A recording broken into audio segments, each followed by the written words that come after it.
explain everyday occurrences and show how one could or could not. Keeping it on the P for real. Gotta tune in to Yo, these ladies brothers. and gentlemen, TZ Von Savage and Jay Lava is in the fucking building. Keep It P podcast.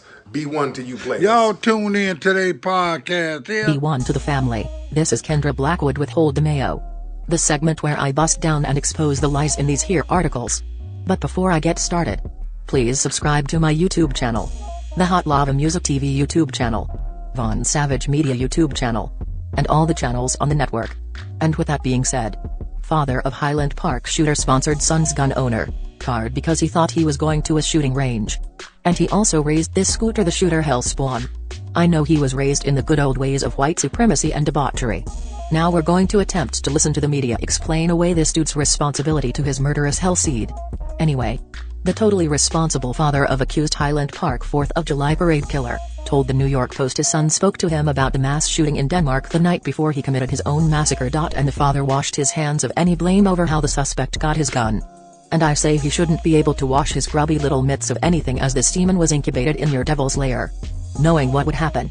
Crimo Jr. said he decided to sponsor the gun ownership ID card for his son that allowed the young man to buy the AR-15 he used in the attack because he thought that Crimo 3 was going to use the weapon to go to a shooting range. He bought everything on his own and they are registered in his name, the father said of his son's guns. Wow, see the double speak. He sponsored it but not responsible. Interesting.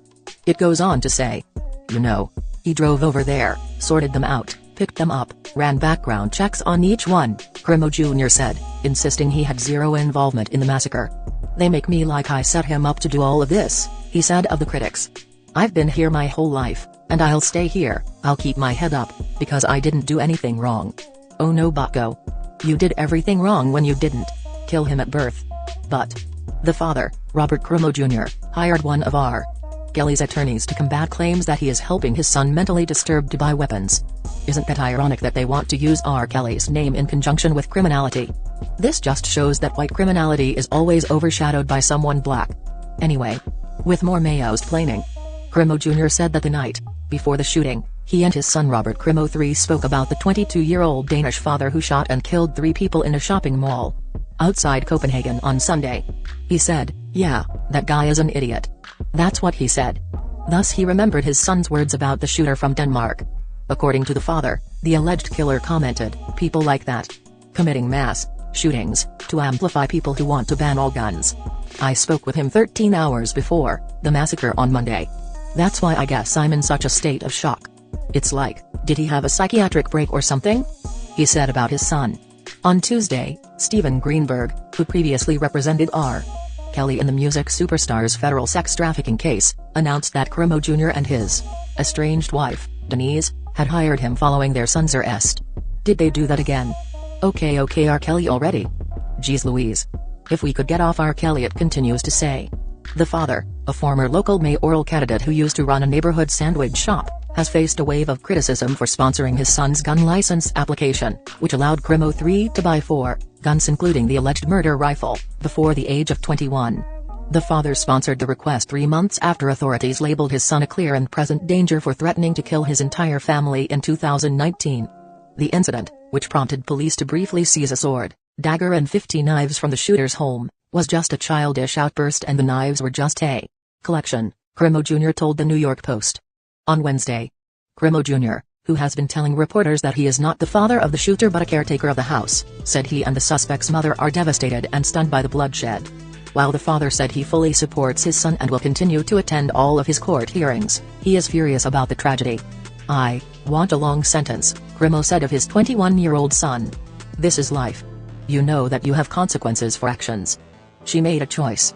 He didn't have to do that. I think there's a mental illness there, obviously. I didn't see much of it. And there you have it. The good old mental illness defense.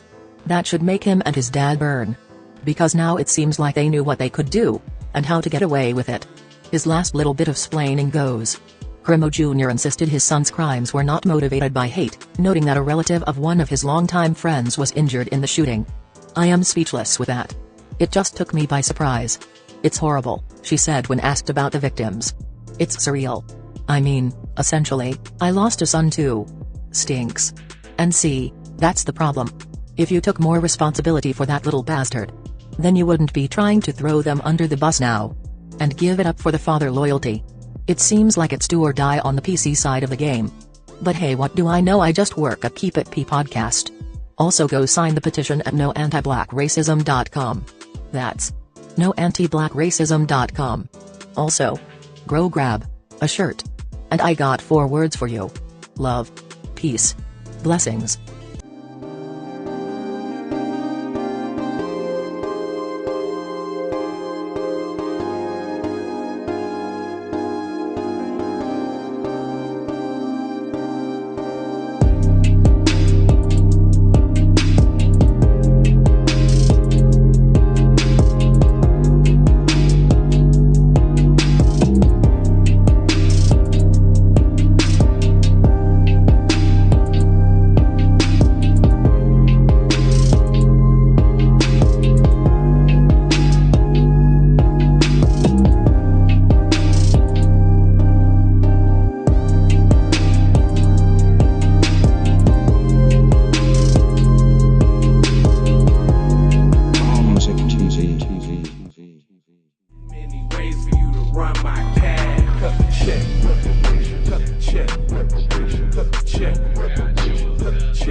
Be careful for her love, she like. Hey Riri.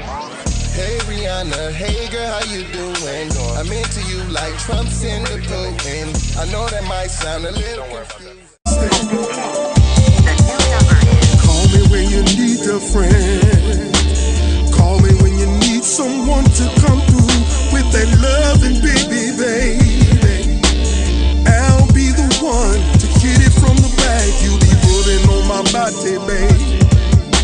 There ain't no need to answer the phone, 'cause I got you where I need you, baby.